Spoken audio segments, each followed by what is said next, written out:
ஆண்டவருக்குள் மிகவும் அன்பான இறைமக்களே, ஆண்டவர் இயேசு உயிர்த்தெழுந்தார், மரணத்தை அவர் ஜெயித்தெழுந்தார் என்ற உரத்த சத்தத்தோடு உங்கள் அனைவருக்கும் உயிர்த்தெழுதலின் திருநாளின் நல்வாழ்த்துக்களை நான் மகிழ்ச்சியோடு தெரிவித்துக் கொள்ளுகின்றேன்.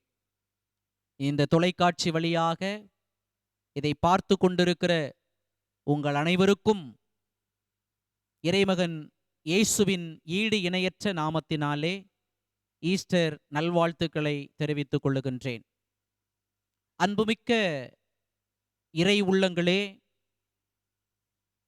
ஆண்டவரின் திருவசனம் சொல்லுகிறது, அவர் இங்கே இல்லை, தாம் சொன்னபடி அவர் உயிர்த்தெழுந்தார் என்று இறை வார்த்தை சொல்லுகின்றது. அன்பான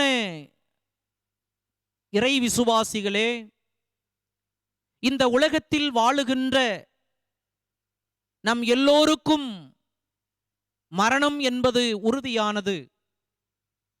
எல்லோரும் பிறந்த ஒரு மனிதன், எல்லோரும் ஒரு நாள் பிறந்த ஒவ்வொருவரும் மரணத்தை தழுவிதான் நாம் ஆக வேண்டும்.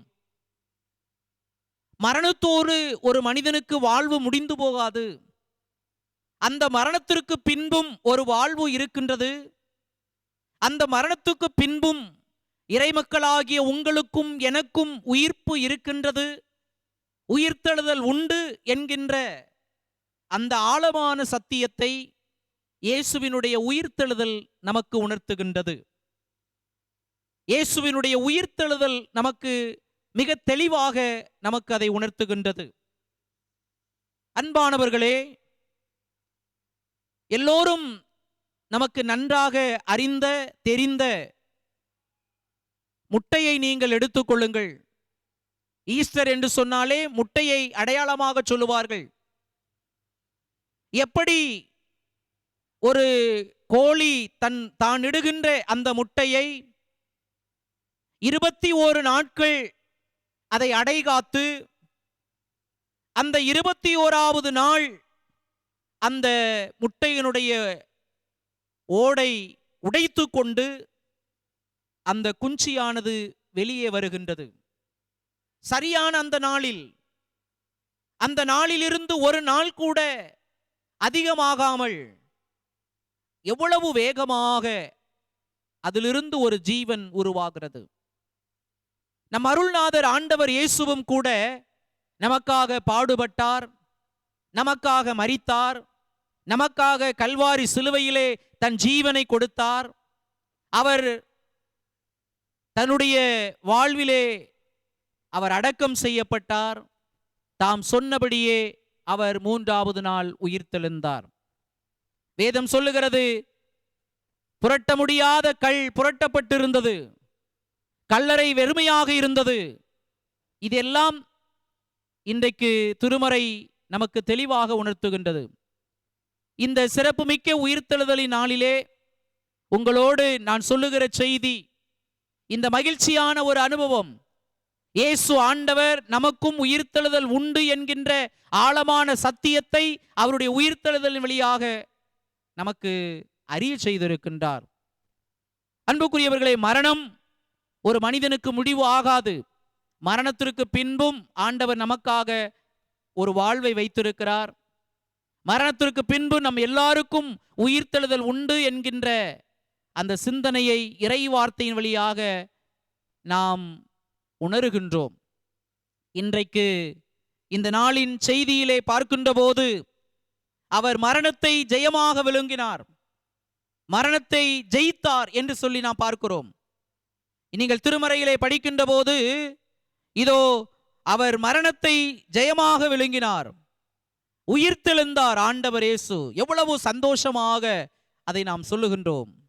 உயிர்த்தெழுந்த ஆண்டவர் நமக்கு சொல்லுகிற செய்தி, உயிர்த்தெழுந்த ஆண்டவர் நமக்கு கற்றுத்தருகின்ற செய்தி என்ன என்று நாம் சிந்திக்கின்ற போது, இந்த உலகத்தில் ஆண்டவர் உயிர்த்தார், இந்த உலகத்தின் மக்களுக்காக பாடுபட்டார், இந்த உலகத்தின் எல்லா ஜனங்களுக்காக தன் ஜீவனை கொடுத்தார், நமக்காக அவர் உயிர்த்தெழுந்தார். எவ்வளவு சந்தோஷத்தோடு அவருடைய உயிர்ப்பை நாம் கொண்டாடுகிறோம். கல்லறை வெறுமையானது, காலியானது. அவரை வைக்கப்பட்டிருந்த அந்த கல்லறையினுடைய கல் புரட்டப்பட்டிருந்தது. அங்கே போய் பார்க்கிறார்கள், இயேசுவினுடைய சரீரம் அங்கே இல்லை, அவர் உயிர்த்தெழுந்தார். ஆக இயேசுவினுடைய உயிர்த்தெழுதல் நம்முடைய வாழ்விலும் சந்தோஷத்தை தருகிறது. இந்த சந்தோஷத்தை, இந்த மகிழ்ச்சியை நாம் பிறரோடு பகிர்ந்து கொள்ள நாம் அழைக்கப்படுகின்றோம். இயேசு ஆண்டவர் இந்த உலகத்திலே உயிர்த்தெழுந்தார் என்கிற அந்த ஆழமான சத்தியத்தை நாம் பிறருக்கும் பகிர்வதற்கு நாம் அழைக்கப்படுகின்றோம். இது ஒரு மகிழ்ச்சியான ஒரு நாள். இயேசுவினுடைய உயிர்த்தெழுதலை கொண்டாடுகிற நம்முடைய வாழ்க்கையிலே மிக மிக முக்கியமான ஒரு நாள் இயேசுவினுடைய இந்த உயிர்ப்பின் பண்டிகை. உண்மையாகவே ஈஸ்டர் பண்டிகையிலே நாம் அதிக முக்கியத்துவம் கொடுப்பது கிடையாது. ஒரு கிறிஸ்துவினுடைய பிறப்பின் பண்டிகையை முக்கியப்படுத்தி கொண்டாடுகிறோம். கிறிஸ்துமஸ் பண்டிகையை விமர்சையாக கொண்டாடுகிறோம். அதைவிட விமர்சையாக நாம் கொண்டாடக்கூடிய சிறப்பான மகிழ்ச்சியான ஒரு பண்டிகை இயேசுவினுடைய உயிர்ப்பின் பெருவிழா, இயேசுவினுடைய உயிர்த்தெழுதல் அந்த பண்டிகை. இன்றைக்கு இந்த உயிர்த்தெழுந்த இயேசு ஆண்டவர் உயிர்த்தெழுந்த இந்த சிறப்பான இந்த நல்ல நாளில் ஆண்டவருடைய வார்த்தையை உங்களோடு பகிர்வதற்கு தேவன் கிருபை செய்தார். அன்பானவர்களே, அவர் மரணத்தை ஜெயித்தார், பாவத்தை ஜெயித்தார். பாவத்தின் மூலமாக மரணம் என்கின்ற அந்த மரணத்தை அவர் ஜெயமாக விழுங்கினார். அதைதான் திருவார்த்தைகள் நமக்கு சுட்டி காட்டுகின்றது. இயேசு ஆண்டவர் உயிர்த்தெழுந்த இந்த நல்ல நாளில், அவருடைய உயிர்ப்பின் பண்டிகையை கொண்டாடுகிற இந்த மகிழ்ச்சியான தருணத்திலே அவர் நமக்கும் உயிர்த்தெழுதல் உண்டு என்கிற செய்தியை முன்வைத்திருக்கிறார். அவருடைய உயிர்ப்பின் வழியாக இன்றைக்கு நமக்கும் உயிர்த்தெழுதல் உண்டு என்கிற அந்த சத்தியத்தை நாம் ஒவ்வொருவருக்கும் உணர்த்தி இருக்கிறார். ஆகவே மகிழ்ச்சியோடு கொண்டாடுகிற இந்த பண்டிகை உங்களுக்கு ஆசீர்வாதமாய் அமையட்டும். உங்களை சார்ந்திருக்கிற, உங்களை சூழ்ந்திருக்கிற, உங்களை சுற்றி இருக்கிற எல்லாருக்கும் இந்த ஈஸ்டர் பண்டிகை, இந்த உயிர்ப்பின் பண்டிகை மகிழ்ச்சி தரக்கூடியதாக அமையட்டும்.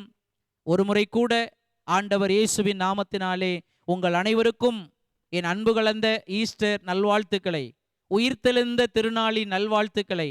ஆண்டவர் இயேசு உயிர்த்தெழுந்தார், அவர் மரணத்தை ஜெயித்தெழுந்தார் என்ற மகிழ்ச்சியோடு உங்களிடத்திலே நான் பகிர்ந்து கொள்ளுகின்றேன்.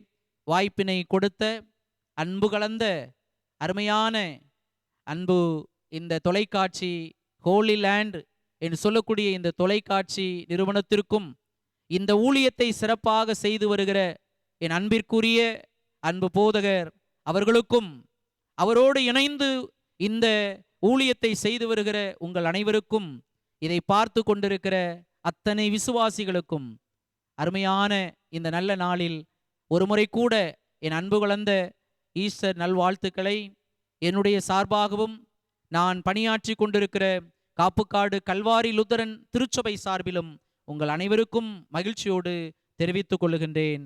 கடவுள் உங்களை ஆசீர்வதிப்பாராக. ஆமேன்.